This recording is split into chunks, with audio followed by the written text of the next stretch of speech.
एक गांव में शिवम नाम का एक दूध वाला रहता था। उसके पास 2 भैंसें थी।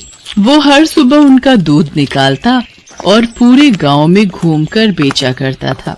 शिवम का रोजाना का एक नियम था। दूध बेचने के बाद उसके पास जो भी दूध बचता था उसे शिवम रास्ते में शिव जी के मंदिर में शिवलिंग पर चढ़ा देता था। उसका दोस्त मंगल रोजाना उसे ऐसा करते देखता था। एक दिन, शिवम, तू इतनी मेहनत से पूरे गांव में दूध बेचता है और जो दूध बच जाता है उसे तू शिव मंदिर में चढ़ा देता है।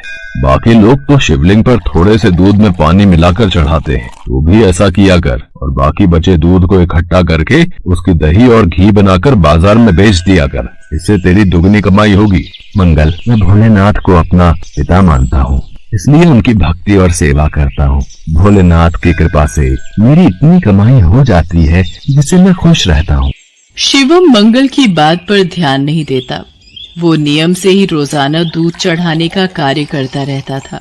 एक दिन मंदिर के पंडित जी ने शिवम से कहा, शिवम, तू हर दिन महादेव का दूध से अभिषेक करता है।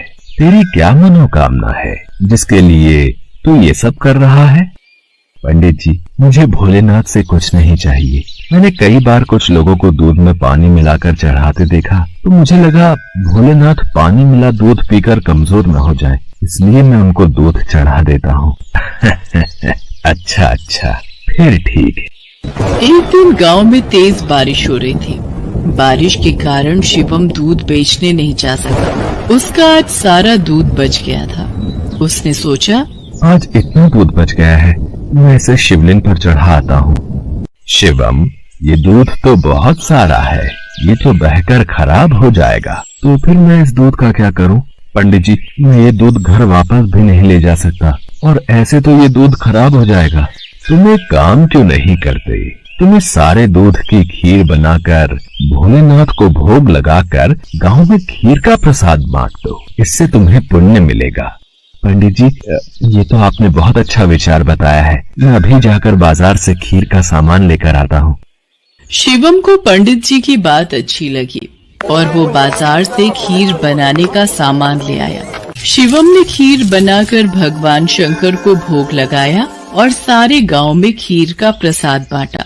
इधर कैलाश पर्वत पर भगवान भोलेनाथ के मुख पर खीर लगी देख माँ पार्वती उनसे बोली, ये तो जरूर भगवान कृष्ण की भेजी हुई कोई चमत्कारी गाय दिखाई पड़ती है, जैसे उनका कोई आशीर्वाद हो। देवी पार्वती, ये मेरा प्रिय भक्त शिवम है।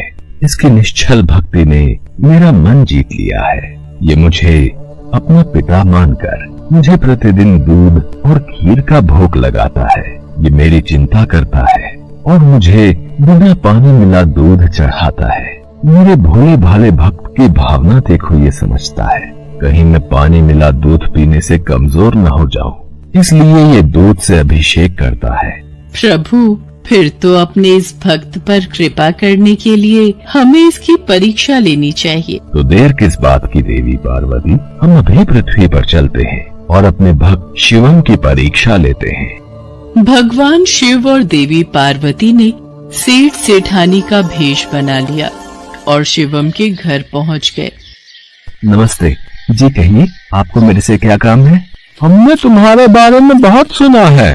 तुम बहुत ताजा और शुद्ध दूध बेचते हो, इसलिए हम तुमसे दूध खरीदना चाहते हैं। तुम रोजाना अपना सारा दूध हमें बेच दिया करो। हम हर दिन तुम्हारा सारा दूध खरीदेंगे और तुम्हें दूध बेचने के लिए पूरे गांव में भागना भी नहीं पड़ेगा। हमारे लोग यहीं से दूध ले जाएंगे और पैसे तुम्हें दे देंगे। मैं आपको सारा दूध नहीं दे सकता। मेरी भैंसें जितना दूध देंगी उसमें से थोड़ा दूध मैं भोलेनाथ के अभिषेक और खीर के प्रसाद के लिए रखूंगा।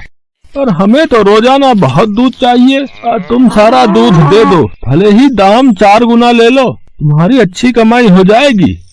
नहीं सेठ जी, मैं आपको सारा दूध नहीं दे सकता। आपको दूध लेना है तो मैं शिव मंदिर के हिस्से का दूध अलग करके ही आपको दे सकता हूँ, नहीं तो कोई बात नहीं। चलो भाग्यवान, हम कहीं और से दूध पता कर लेंगे। ये तो कोई बहुत बड़ा शिव भक्त जान पड़ता है। सेठ और सेठानी वहां से चले गए। कुछ दूर जाकर उन्होंने एक गरीब ब्राह्मण का भेष बना लिया। देवी पार्वती, अब हमें अपने भक्त की परीक्षा किसी और तरह लेनी होगी। भगवान शंकर और मां पार्वती मंदिर की सीढ़ियों पर बैठ गए। शिवम दूध बेचकर मंदिर जा रहा था। उसने एक गरीब ब्राह्मण ब्राह्मणी को रोते देखा। आप दोनों क्यों रो रहे हो? मुझे अपनी परेशानी बताओ, शायद मैं आप दोनों की सहायता कर सकूं। बेटा, हम दोनों कई दिनों से भूखे हैं, हमारे पास खाने को कुछ नहीं है। आप परेशान मत होइए, मेरे पास कुछ दूध बचा हुआ है और एक डिब्बे में ये खीर है। आप ये दूध पी लो और ये खीर खा लो, इससे आपका थोड़ा पेट भर जाएगा। भगवान शंकर तुम्हारा भला करें बेटा, आज तुमने हमें ये दूध और खीर खिलाकर तृप्त कर दिया। यदि मैं आपको भूखा छोड़कर भगवान भोलेनाथ को ये दूध और खीर का भोग लगाता तो वो भी इसे ग्रहण नहीं करते, क्योंकि जिस तरह से मैं उन्हें अपना पिता मानता हूँ तो वो भी तो आपके पिता है, तो मैं उनकी संतान को भूखा कैसे रख सकता था। इसलिए मैंने ये दूध और खीर आपको दिया। पर बेटा, ये प्रसाद और दूध तो तुम भगवान भोलेनाथ के लिए लाए थे, तुमने हमें दे दिया। तुमने हमारे लिए अपना नियम क्यों तोड़ दिया? शिवम की भोली भाली और पवित्र बातों को सुनकर भगवान शंकर और देवी पार्वती अपने असली रूप में आ जाते हैं। उन्हें देखकर शिवम उनके चरणों में गिर जाता है। शिवम, मैं तुम्हारी सच्ची भक्ति से बहुत प्रसन्न हूँ।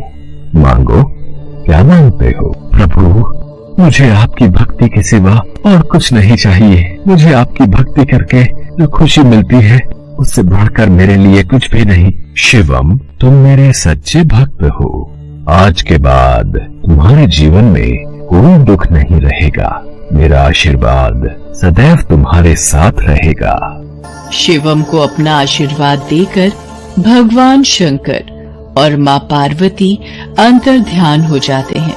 उस दिन के बाद शिवम का जीवन सभी प्रकार के सुखों से भर जाता है।